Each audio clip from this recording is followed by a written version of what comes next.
First of all, I thank anyone who's reading my book. I hope that they've had an immersive, rewarding reading experience, but I hope the book will make people feel seen, however they engage with the story, because books have always been a lifeline for me. So I hope I can offer that to readers. What mindset do you want people to be in when reading a book? Oh, I've been telling people that it's not the most relaxing book, but Mhm. I hope that it is worthwhile. It's a book that's probably not going to offer a lot of escape, but I think that it was a story that I felt was important to tell about big issues and big moral questions that I care about. When you first sculpture the characters, so what was in your mind to actually make you to say like, oh, I'm gonna write this as my main character? So I started the book in early 2014. So it's about Frida Liu, a Chinese American single mom who loses custody of her toddler daughter after having one very bad day and gets sent to a re-education program, like an imaginary re-education program. And so I really came up with the character Frida pretty early on. So Frida's very bad day emerged from a very good writing day I had in early 2014. So that's the only time in my life where I've come up with an idea where the idea came to me fully formed. So in that day's writing, I had Frida and Harriet's story and the world of the school and the women in pink lab coats and the dolls and even a lot of the secondary characters of the mothers. So it's really the only time where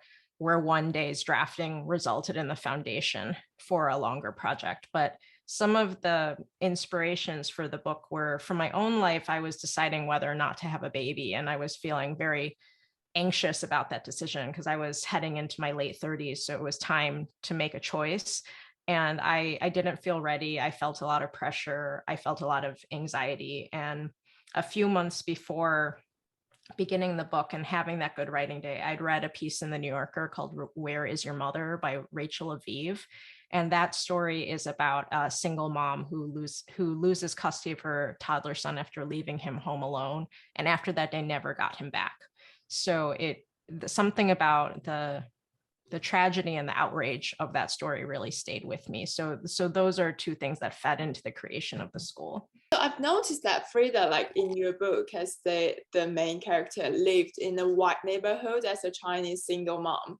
So, like as a Chinese American yourself, does it like somewhat reflect your own story into the main character? Well, in my own life, I've been very lucky that I do have a strong network of friends and certainly of mom friends. So my own life is not nearly as isolated as Frida's.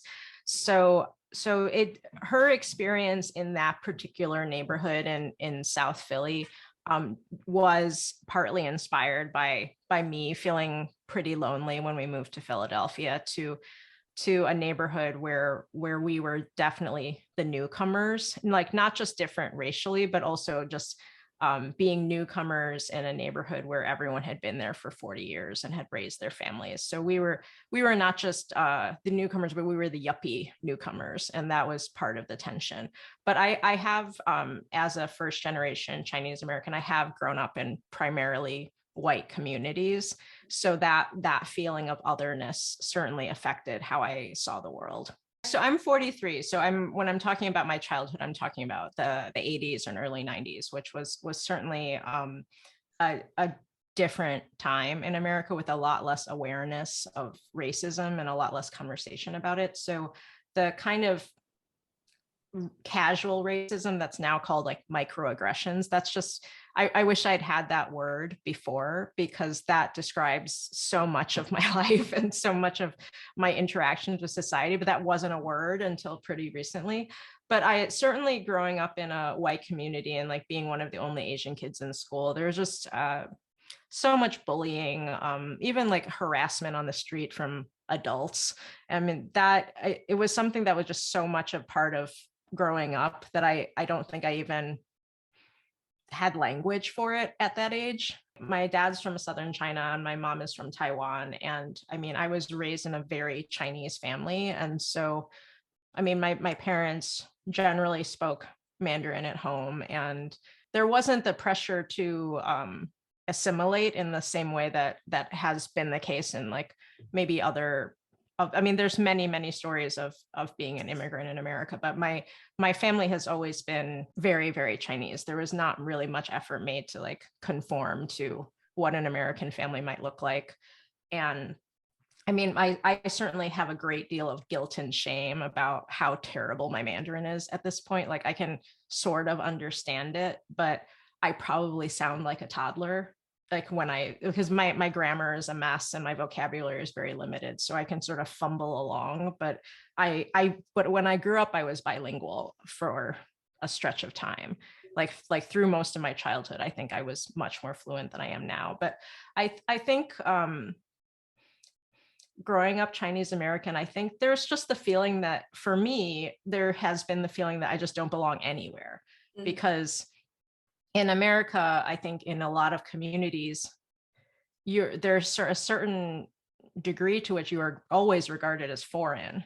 I mean, I don't know anywhere I've been in America where everyone looks like me or where I'm generally not one of the only Asians in the room. Like that's hardly ever happened in my life. But at the same time, when we have traveled in Asia and especially in China, I'm so obviously American. Like the way I hold my face, my body language, the way I dress. I remember when I was also how casually I dress. And so when I was in Beijing, I think it was in Beijing, I remember a store clerk commenting that she knew I was American because I was carrying such a big purse.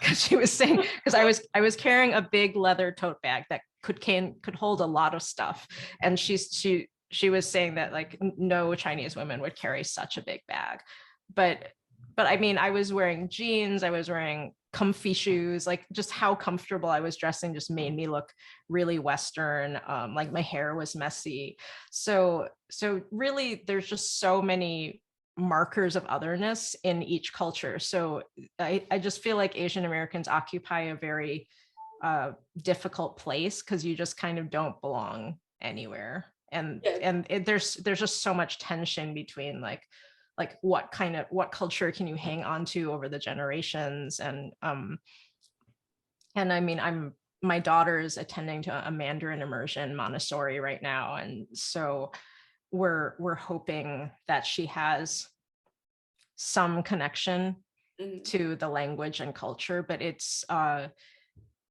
very hard to do also. Yeah, that leads to my next question actually, because like do you see, because you mentioned a little bit, do you see yourself American or Chinese? Like where do you belong to? I think I've always felt more Chinese, but I think it's hard to say that too, because when I've been in China, when I've been traveling anywhere in Asia, everyone always just regards me as American first. So I feel like in America I'm regarded as Chinese first, but in China I'm regarded as American first. So I think it's existing in a weird in between space. I mean, I feel a lot more affinity for Chinese culture in a lot of ways, and traditions and like ways of seeing the world and like family life. I guess it's a hard question to answer because it's constantly changing. I think it's just part of Asian Americans existing in a strange space. I mean, the poet and essayist Kathy Park Hong's book Minor Feelings captures it much better than I can. Like there's difference in education between China and the Western approach. So like what's your approach when you are educating your child? I definitely have been sending her to schools that are much more Western. I mean, she's only in preschool right now, so she hasn't experienced the American education system just yet. But we've been sending her to preschools that are much more play-based, a lot more open-ended than the type of preschool education that I experienced. Yeah, the book itself is about motherhood. From your personal experience, what's your thoughts on being a mom? Oh, so my book is kind of dark, but I will say that I love being a mom. I hope when my daughter's old enough to read the book that she'll feel my love for her, like informing the book itself.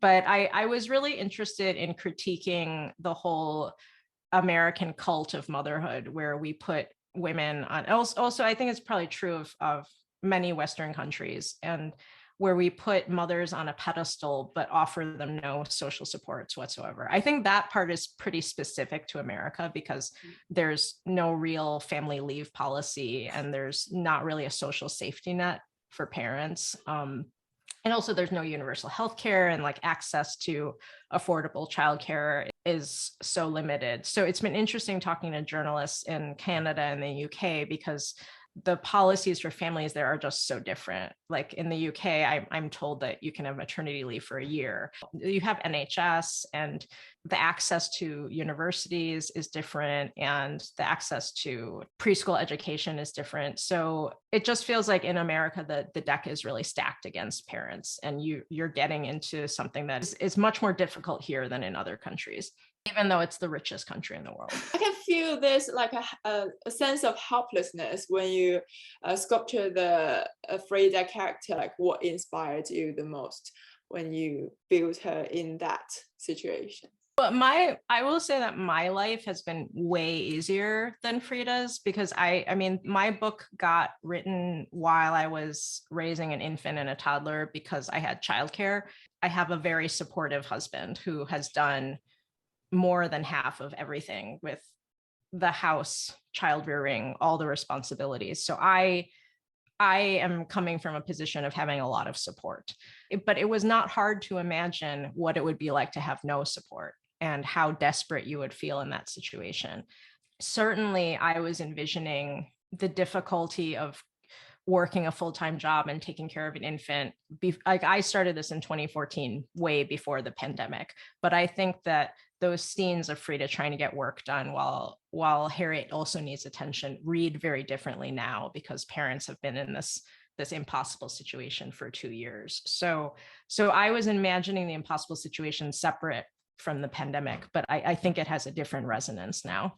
I mean, childcare is necessary for societies to function. And I mean, I don't know that parents were ever meant to try to do their jobs full time while also being parents full time. It's kind of an impossible proposition. So we're seeing the effects of that now. But I will say that I think part of what's been really hard about parenting during the pandemic is a lot of the old joys were removed. I mean, a big part of our life was taking our child to the playground and hanging out with our friends there and going over to people's houses for play dates where the kids would play together and the adults would like have a cup of tea and chat. So a lot of the things that made parenting a little easier were just all taken away all of a sudden. And I mean, certainly my daughter had a year and a half of being out of school and away from other children. It was just it's very sad to me that more like almost half of her life has been during the pandemic. Since the pandemic happened, there's increasing amount of hate crime against Asian Chinese population. Like, have you experienced any racist incidents or like discrimination in your personal life? I mean, I've experienced it throughout my life, not specific to the pandemic. I will say that it's terrifying to be living through this time.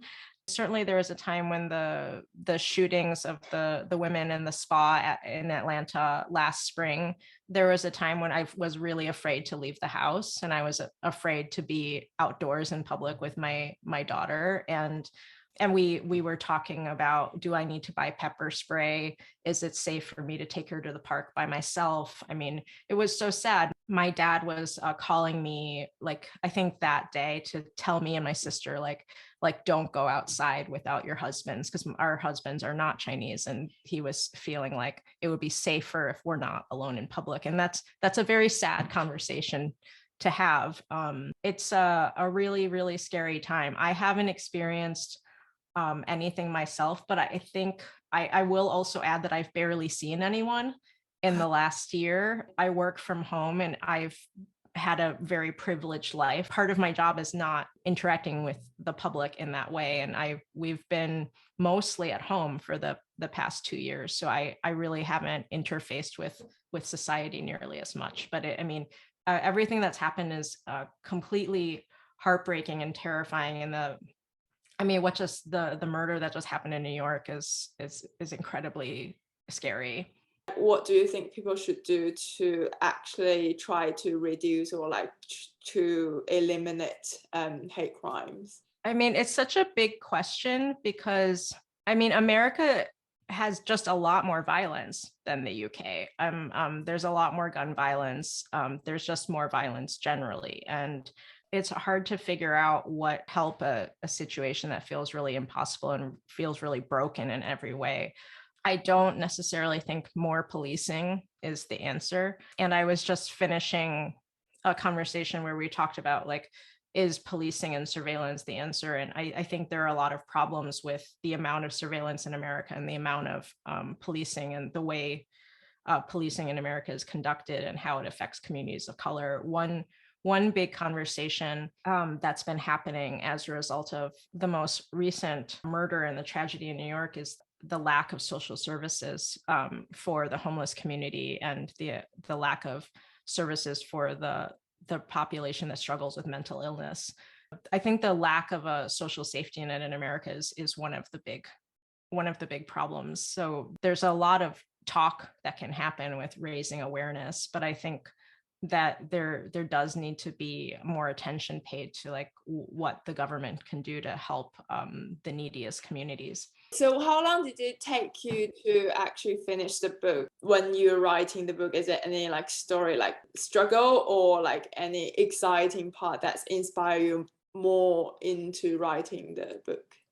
Oh, it was all a struggle. It was I started in 2014 and we sold the book in 2019 and it's coming out now. But I mean, I'm 43 and I've been writing since I was 18 years old in my first year of college. So I wasn't writing this book, but I've been writing fiction this whole time. So it was a very long journey to get to the first book.